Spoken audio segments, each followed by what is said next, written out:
பிரதமர் வேட்பாளர் விஜய், MS தோனி ஆதரவு. இந்திய அரசியலை புரட்டி போடும் விசில்.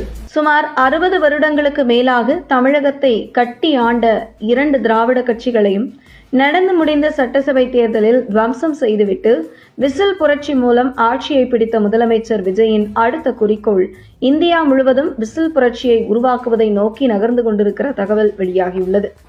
குறிப்பாக அடுத்த வருடம் தொடங்கி தென் மாநிலங்களில், அதாவது புதுச்சேரி, தமிழகம் ஆகிய மாநிலங்களில் ஏற்கனவே தமிழக வெற்றிக் கழகம் அடித்தளமிட்டுள்ள நிலையில் மற்ற தென் மாநிலங்களான ஆந்திரா, தெலுங்கானா, கர்நாடகா, கேரளா ஆகிய மாநிலங்களில் தங்களுடைய தமிழக வெற்றிக் கழகத்தின் கட்சியை விரிவுபடுத்த முடிவு செய்துள்ள முதல்வர் விஜய் முதலில் தென் மாநிலங்களில் வலுவான அடித்தளமிட்டு அதற்கு அடுத்தபடியாக வட மாநிலங்களை நோக்கி நகர்த்தி தன்னுடைய தமிழக வெற்றிக் கழகத்தை இந்தியா முழுவதும் விரிவுபடுத்தும் முயற்சியில் முதல்வர் விஜய் இறங்கியுள்ளதாக தகவல் வெளியாகியுள்ளது.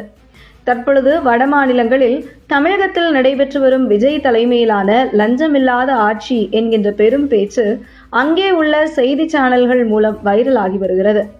எப்படி குஜராத்தில் மோடி முதலமைச்சராக இருந்தபோது குஜராத் மாடல் என்று இந்தியா முழுவதும் பேசப்பட்டதோ, அதே போன்று தமிழ்நாடு மாடல் என்று இந்தியா முழுவதும் பேச்சு அடிபடத் தொடங்கியிருக்கிறது. அந்த வகையில் 2034 நடைபெறும் நாடாளுமன்ற தேர்தலில் தன்னை பிரதமர் வேட்பாளராக முன்னிறுத்தி களம் காணும் திட்டத்தில் விஜய் இருப்பதாக தகவல் வெளியாகியுள்ளது. 2029 நாடாளுமன்ற தேர்தல் நம்முடைய நோக்கம் அல்ல, நம்முடைய நோக்கம் 2034 தான் என்று தனக்கு நெருக்கமான வட்டாரங்களில் தெரிவித்திருக்கிறார் முதல்வர் விஜய்.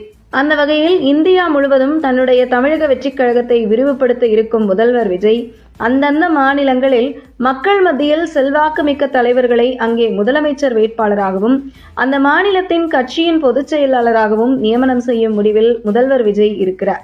அந்த வகையில் பல்வேறு கோலிவுட் மற்றும் பாலிவுட் நடிகர்களும் விஜயுடன் அரசியலில் பயணிப்பதற்கு வருவதற்கு விருப்பம் தெரிவித்துள்ள நிலையிலும் பல கிரிக்கெட் வீரர்களும் தமிழக வெற்றிக் கழகத்தில் இணைய இருப்பதாக தகவல் வெளியாகிறது.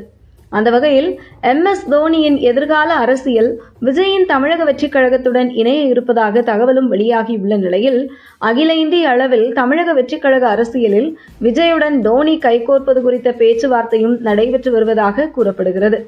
இந்த நிலையில் வரும் 2029 நாடாளுமன்ற தேர்தலில் மீண்டும் பாஜக ஆட்சி அமைக்கவே வாய்ப்புள்ளது என்றும் அடுத்து 2034 இலக்கு வைத்து பிரதமர் வேட்பாளராக களமிறங்கும் திட்டத்துடன் தன்னுடைய அரசியல் நகர்வுகளை நகர்த்தி வரும் விஜய் 2034 வெற்றி பெற்று பிரதமரானால் தமிழகத்தின் தாவேகாவின் முதல்வர் யார் என்கிற விவாதமும் தமிழகத்தில் தற்போதே அனல் பறக்க தொடங்கியுள்ளது.